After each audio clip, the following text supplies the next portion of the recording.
Bisa. Assalamualaikum warahmatullahi wabarakatuh. Perkenalkan, nama saya Brahua, NIM 2130901212. Saya akan mempresentasikan hasil makalah saya yang berjudul Berpikir Otak Kiri dan Otak Kanan. Next. Yang pertama yaitu pengertian berpikir. Berpikir adalah sebuah aktivitas kerja otak mengenai sesuatu hal. Berpikir juga merupakan aktivitas mental, sebab berpikir tidak hanya menggunakan aktivitas otak, namun juga menyangkut semua bagian tubuh dan juga perasaan atau emosi dalam psikologi. Dalam psikologi, berpikir adalah sebuah aktivitas kerja otak mengenai sesuatu hal. Tidak hanya menggunakan otak, berpikir juga menggunakan aktivitas mental, tubuh, perasaan, dan juga menyangkut emosi seseorang. Sebuah penelitian menunjukkan otak kiri lebih banyak digunakan untuk proses berpikir secara analitis, verbal, dan selaras. Sementara itu, otak kanan lebih digunakan untuk berpikir secara visual, intuitif, dan kreatif. Next. Jenis-jenis berpikir. Yang pertama yaitu berpikir deduktif. Deduktif merupakan sikap deduksi. Kata deduktif berasal dari kata Latin deducere. Berarti dari, dan ducere berarti mengantar, memimpin.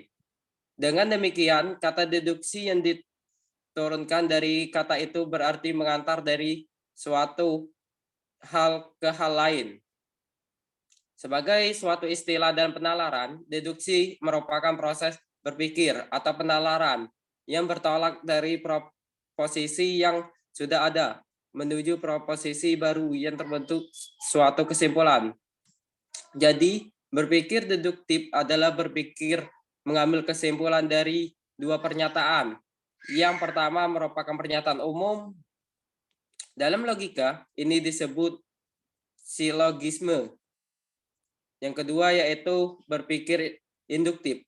Berpikir induktif artinya bersifat induksi.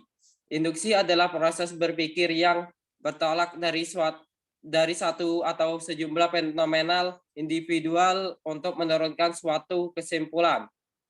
Berpikir induktif adalah menarik suatu kesimpulan, namun dari berbagai kejadian atau data yang ada di sekitarnya.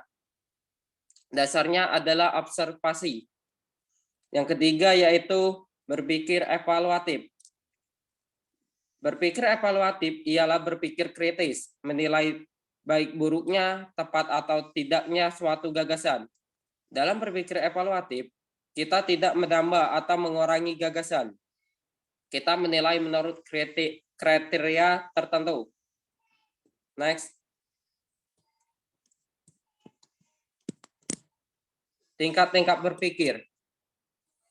Yang pertama yaitu tingkat konkret. Tingkat konkret yaitu berpikir melalui bayang-bayang atau tanggapan khusus terjadi karena pengamatan panca indera yang bersifat konkret. Dalam berpikir tingkat ini, kesadaran akan adanya hubungan antara pengamatan yang satu dengan yang lain belum ada. Misalnya bayang-bayang atau tanggapan hanya khusus mengenai satu benda saja yang sudah pernah dialami atau yang sudah pernah diamati. Yang kedua yaitu tingkat skematis. Tingkat skematis atau bagan yaitu tingkat di mana bayang-bayang atau tanggapan tidak lagi kegiatan konkret. Orang telah memiliki gambaran-gambaran atau bayang-bayang umum.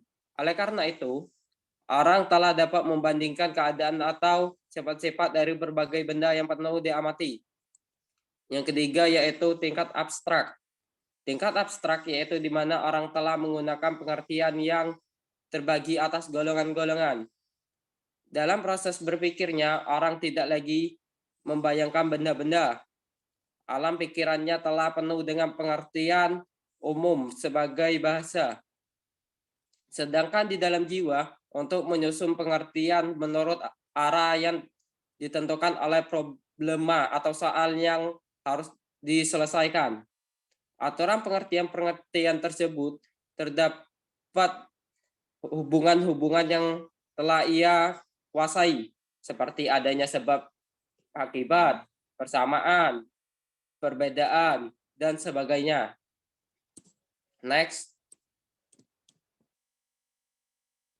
Faktor penghambat dalam berpikir, yaitu set. Cara pemecahan persoalan yang berhasil biasanya cenderung dipertahankan pada persoalan-persoalan yang berikutnya. Pada pola yang sama, untuk memecahkan soal yang berbeda dari disebut set. Pemikiran seperti itulah yang dapat menghambat suatu proses berpikir. Seperti yang kita ketahui, bahwa setiap persoalan pasti berbeda-beda cara pemecahan masalahnya. Hal ini akan menimbulkan kesulitan-kesulitan, terutama kalau orang yang bersangkutan tidak mau mengubah setnya. Yang kedua yaitu sempitnya pandangan. Seseorang seringkali dalam memecahkan persoalan hanya melihat pada satu sudut pandangan jalan keluar. Meskipun ternyata kemungkinan jalan satu ini tidak benar, orang tersebut akan mencobanya terus karena dia tidak mau melihat jalan pikiran yang lain. Tentu saja dia akan menemui kegagalan disebabkan oleh sempitnya pandangan orang tersebut, sehingga dia tidak dapat melihat adanya beberapa pandangan lain untuk jalan keluar. Next.